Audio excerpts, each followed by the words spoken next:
আজিৰ ৰেচিপিটো হৈছে পাভ মাছৰ সৰিয়হ বটা জোল। আৰু মাছৰ ভিতৰত যেহেতু পাভ মাছটো খাবলৈ খুবেই সোৱাদ আৰু দেখিবলৈও ধুনীয়া, সেইকাৰণে মই ভাবিলোঁ যে পাভ মাছক আজি কিয়নো সৰিয়হ বটাৰ লগতে জোল কৰা যাওক। তাৰ কাৰণে মই 5টা মিডিয়াম সাইজৰ পাভ মাছ লৈ লৈছোঁ। ইয়াত আছে অকণমান নহৰু আদা বাটা, জলকীয়া, কালজিৰা, বগা সৰিয়হ, ক'লা সৰিয়হ লোৱা নাই, ৰংটো অকণমান সলনি হৈ যায় কাৰণে। ইয়াতে লৈছোঁ মই অলপমান পোস্ত দানা যাতে সোৱাদটো অলপ মিঠা হয়, 2টা বিলাহী, পকা বিলাহী, নিমখ আৰু হালধি, লগতো মিঠাতেল আছে। এতিয়া ৰেচিপিটোলৈ আগবাঢ়োঁ। প্ৰথমে মই মাছকেইটা ভালকৈ পৰিষ্কাৰ কৰি ল'ম আৰু মাছকেইটাৰ ওপৰত মই নিমখ, হালধি আৰু মিঠাতেল সানি ভাজি ল'ম। এতিয়া ব'লক ৰেচিপিটোলৈ আগবাঢ়োঁ আৰু আপোনালোককো দেখুৱাওঁ খুব মুখত লাগি থকা পাভ মাছৰ সৰিয়হ বটা জোল। মাছকেইটা মই ভাজি লৈছোঁ, বহুত বেছি কৰকৰীয়াকৈ নাভাজোঁ, অলপ কোমলকৈ ভাজিম যিহেতু তৰকাৰী বনাম। আপোনালোকে খালি যেতিয়া মাছ ভাজিব লগত অকণমান মিঠাতেল সৰহকৈ দি ল'ব, নিমখ হালধিৰ লগত সানি ল'ব, যিহেতু বাকলি নাইকিয়া মাছ সেইকাৰণে ফুটে। মিঠাতেল মই দি লৈছোঁ সেইকাৰণে ইমানকৈ ফুটা নাই। এতিয়া মই মাছকেইটা ধুনীয়াকৈ ভাজি লওঁ, তাৰ পিছৰখিনি আকৌ আপোনালোকক দেখুৱাই আছোঁ। মাছখিনি ভজা হৈ গ'ল, এয়া চাওক, মই বেছি কৰকৰীয়াকৈ ভজা নাই, অলপ কোমলকৈ ভাজি থৈছোঁ। এতিয়া তেলখিনি, মাছ ভজা তেলখিনি যিহেতু চাফাই হৈ আছে সেইকাৰণে ইয়াতে মই বাকী তৰকাৰীখিনিও বনাই লওঁ। ইয়াতে মই প্ৰথমতে দিম কালজিৰা ফুৰণ,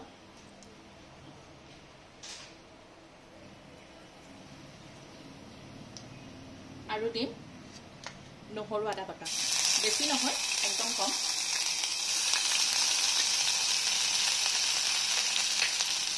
লগতে কাটি থোৱা বিলাহীখিনি মই এনেকৈ চেপত কাটি ল'লোঁ সৰু সৰুকৈ, এইখিনি ইয়াতে দি দিম।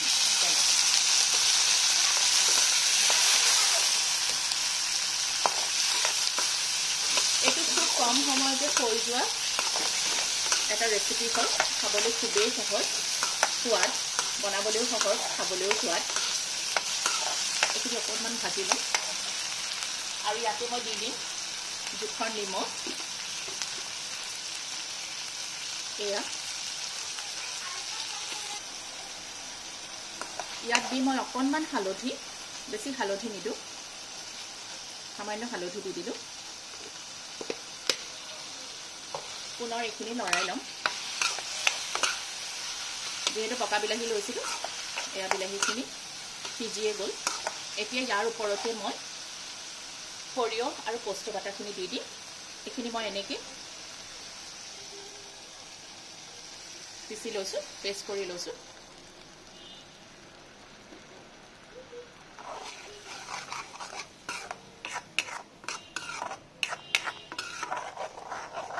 অকণমান উতল আহিবলৈ দিম।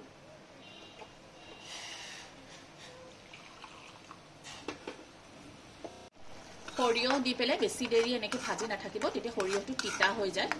সেইকাৰণে মই সামান্য লৰাই অকণমান উতল আহোঁতে ইয়াত মই জোখৰ পানী দি লওঁ।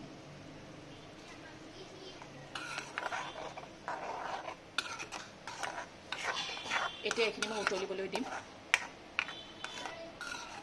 এইটো তেনেকুৱাকৈ বহুত পনীয়া পনীয়া জোল কৰি খোৱা নহয়, আৰু ইয়াৰ লগত খাবৰ কাৰণে মই মূলাৰ দালিও বনাইছোঁ, কেৰেলা ভাজিও বনাইছোঁ।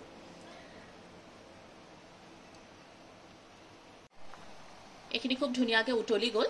এতিয়া মই মাছ দি দিম।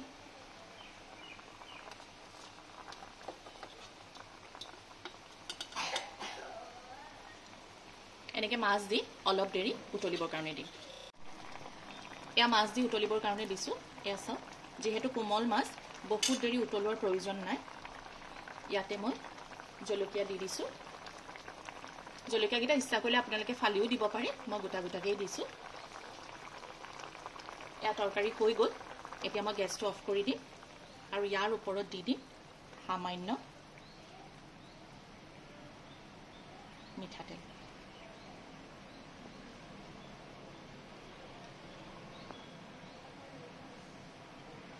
এতিয়া এই তৰকাৰী ফাইনেল লুকটো মই আপোনালোকক দেখুৱাই আছোঁ।